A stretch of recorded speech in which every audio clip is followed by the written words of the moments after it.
and not just saying, oh, Fox News or, oh, MSNBC says this, therefore it must be true.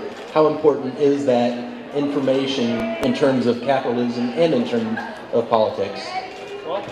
Well, let me go ahead and tackle the question in a more general sense, and that is how important is being informed at all with respect to political beliefs. And political scientists have done research on this question. And what we have found pretty consistently is two things. One of them is that the American public tends to be relatively uninformed about politics. And we've found this over and over and over again. As far as a good book to read on this, it's about 15 years old, but is by and large the gold standard on this. It's a book by Michael Delli-Carpini and Scott Keeter called What Americans Know About Politics.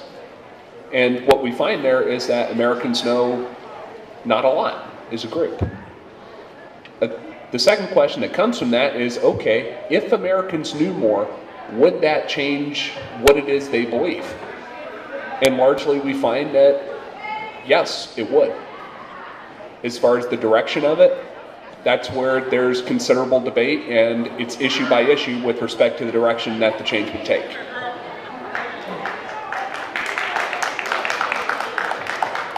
Much of the literature also suggests that candidate image becomes a major factor in the decision of who to vote for on the voting plate as opposed to policy preferences. And if you notice the media, the campaign ads, it's all focusing on creating an image for the candidate. So it's candidate image, not policy content. And that's a result of the American public being largely uninformed.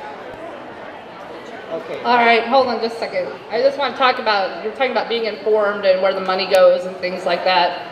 As an educator, as a person who taught special education, people need to stop spending money on trying to get the public to be informed if they are not going to be concerned with whether or not they're educated enough to be informed. And if you keep taking the money out of schools and keep taking the jobs away from teachers like me, it doesn't matter how much money you spend trying to make people informed. Because there's a lot of people who are not sitting in a nice warm college right now that are out there either looking for a job, don't have one, sitting in the welfare line, or they have a crappy job they wish they didn't have.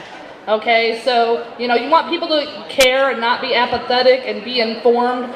Give them a reason to be starting about at age 4 or 5 so that they can go on to be all that they can be, and let them be educated. Because I promise you, the last class I taught, those kids, most of them didn't even begin to know what their rights were, anything about politics. And that's a failing on society as a whole.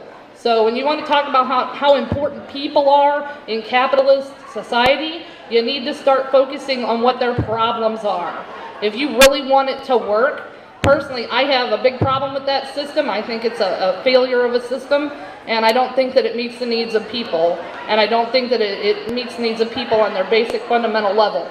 So, if you want people to be informed, let them be educated first.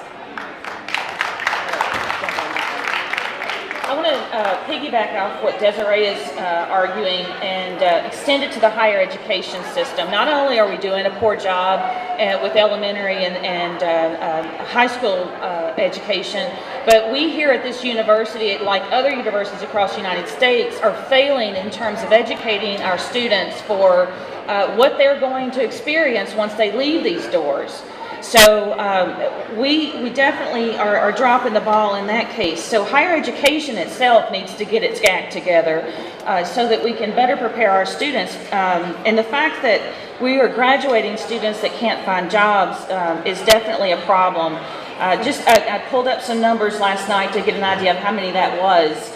And in a follow-up survey of recent college graduates, 84% were employed full-time, 9% were unemployed. And then there were, of course, numbers of folks that, for other reasons, didn't participate in the job market.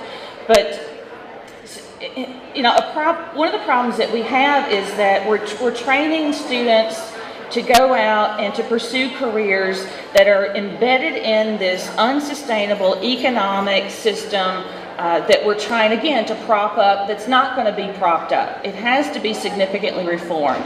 And we at this institution and higher education institutions across the United States have to change the model for education. so that we can better prepare, again, students to lead our world in the direction that it's headed, and to make these real changes that have to be made in order for us to be a sustainable society. So what I'm basically saying is that this current model got us into this mess. And so why should we continue to use this model and expect anything different? That's insanity, right? We have to change the model by which we educate folks. We need to get one that is much more interdisciplinary, if not transdisciplinary. We need to get different ideas. We need to get collaboration. We need to work together and figure out how we can best solve these problems, not from one single sociological framework or a single educational framework, but together combine these perspectives. Take down those silos where we think of education or English in one sense and chemistry